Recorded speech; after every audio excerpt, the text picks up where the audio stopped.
In this video, I'm going to tell you what every truck driver needs to know about truck parking. This video is brought to you by GP Transco. They are a mid-sized carrier out of Illinois and are the third highest paying carrier in the nation currently. They hire out to all states and run in all states.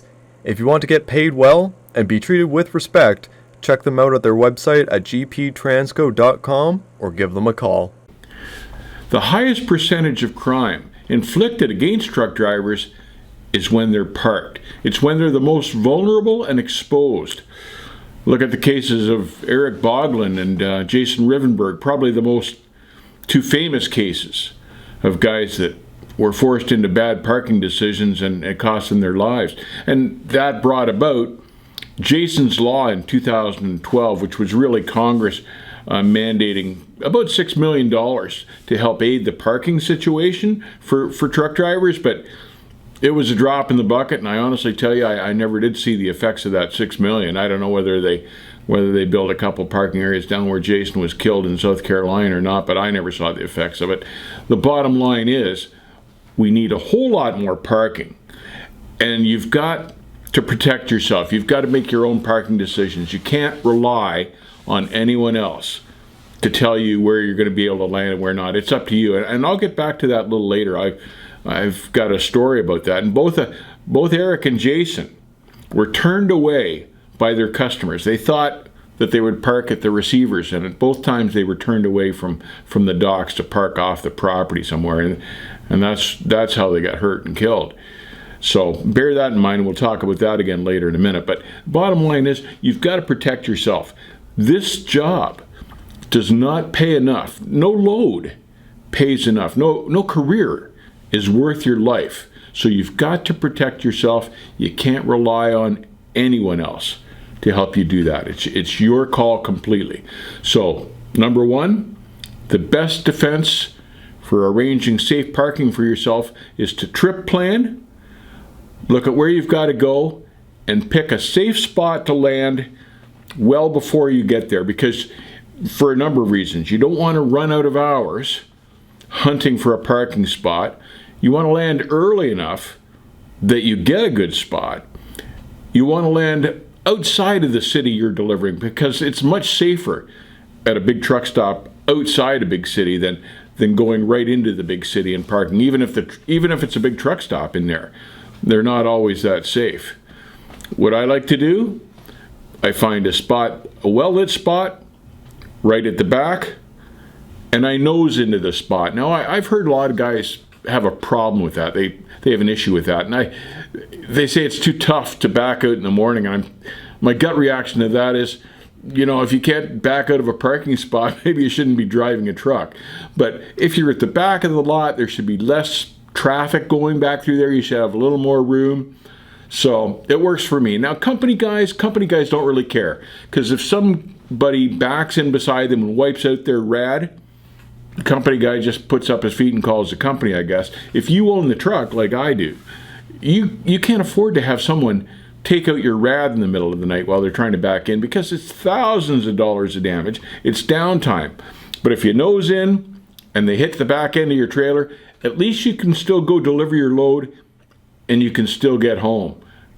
It's better than the damage. It's better than the alternative. And I learned that one the hard way, by the way. So take it from me. That's why I nose in now, because I learned the alternative. My second point is, I never land in rest areas. And years ago, they used to call them pickle parks. And they called them pickle parks for a reason, and it wasn't good. So since that time, some of them have improved, and a lot of them haven't. So I don't land in pickle parks if I can absolutely avoid it. And it's also a good place to lose your hood. There's lots of guys landing in there late, mega carriers, because they've run out of hours and they're just looking for the last place to plant it. Some of those guys don't drive very well, and I've seen lots of guys hit in rest areas. So I avoid them like the plague too. We asked our subscribers on any input they had with parking problems that they had encountered. Buona Jim wrote in, parking. How about not parking at the fuel island at your 30-minute break? And You see all sorts of guys do this, not just even for their 30-minute break, but all sorts of guys will park in the fuel island and wander in for lunch or go for a shower or something. And this is something else I've got against the mega carriers while I'm on this roll. It's always the mega carrier guys that do this that I see. And I don't know whether they feel entitled because their company buys so much fuel there, and that's why they think they can park in the fuel islands, or if it's just because they're stupid, one of the two. But it's just almost always the mega carrier guys that do that. Also, D-Punk80 wrote in and he says, bobtail parking in trailer spots when there are plenty of other spaces around, that's a no-no. That's just common sense. Why take up a full spot that a guy with a trailer could use when you're just bobtailing? There's almost always bobtail parking at these places. Find a spot that's going to be out of the road and not messing up somebody that's rolling in with a trailer a few minutes afterwards. So if you're bobtailing, have some manners and keep that in mind. Just about nobody liked the idea or the concept of having to pay for a parking spot at night when you got into the truck stop. I was against it myself. Having said that, I found it's been very handy, and I don't begrudge them the money after going through it a few times. A guaranteed spot if you're landing late is great to have. Yep, it might cost you $12 or $14, but it's better than parking on the ramp and getting a ticket, or parking in some empty gas station and getting mugged. So yeah, as much as we hate the concept, it's worth the money to keep you and your truck safe. So think about that for a while and consider doing that, because it's been working for me. As much as I'm against the idea of it, it's been working for me. E.L.Ds now that they've been mandated have created a parking crunch for everybody. And trucks are literally spending half their time parked as compared to running on the highway. And that's a new thing. It's created a parking crunch. So that's why you've got to follow these rules. That's why you've got to land early, get yourself a spot, plan it all out. So let's recap these guidelines, and it'll help you drivers land and park safely. Number 1, nose in if you own the truck. And if you don't care, back in. Choose big truck stops to park at. Park in the back. Avoid the rest areas. Pay for parking if you have to.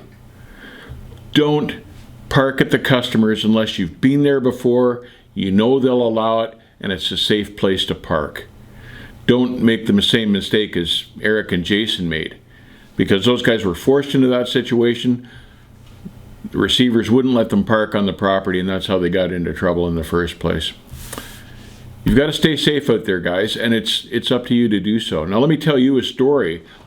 I had a load of meat on coming in from out west, and I had to deliver into Hunts Point. And I'd never been into Hunts Point before. It was years and years ago. Hunts Point, New York City, in the Bronx.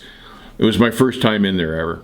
So they said they wanted me in there about 4 a.m. to unload. So I got in there about 3 and backed in with the doors closed and against the dock, so no one could get into the doors. And about 4 a.m., some guy came up in a white coat like the meat packers wear and knocked on the door. I rolled down the window. He said, "You can pull it ahead and open your doors now." So that's what I did. Got out, opened my doors, and then back into the dock again. Opened my door. The guy was there again to receive my paperwork. I handed him my paperwork, and he says, "Gee, I wasn't sure we'd see you guys back here again." He said, "You guys out of Western Canada." I said, "Well, why is that?" He said, "Well, you had a guy in here last week and he was killed." I said, "What? I didn't hear about that." And he said, "Yeah, he got out of the truck in the night. Somebody banged on his door. He pulled ahead, got out of the truck, and they mugged him and ended up killing him in the fight." I thought, man. And you know what? The carrier that I worked for had not mentioned that to me. The dispatcher that dispatched me had not mentioned that to me. They were just more interested in the load from the money and failed to leave out a little detail like the last guy had been killed there. There's why you've got to protect yourself. You can't trust anybody. You can't rely on anyone else to do it for you. The carrier, the dispatcher, it's up to you to choose your time and place and where to land if you can possibly help it and stay safe. because no one else cares. They care about the money. You've got to protect yourself. We've done 2 other related videos to this one. One is the dangerous, deadly deliveries, and the other one was how to protect your truck when parking in a truck stop. The links for those videos will be in the description below.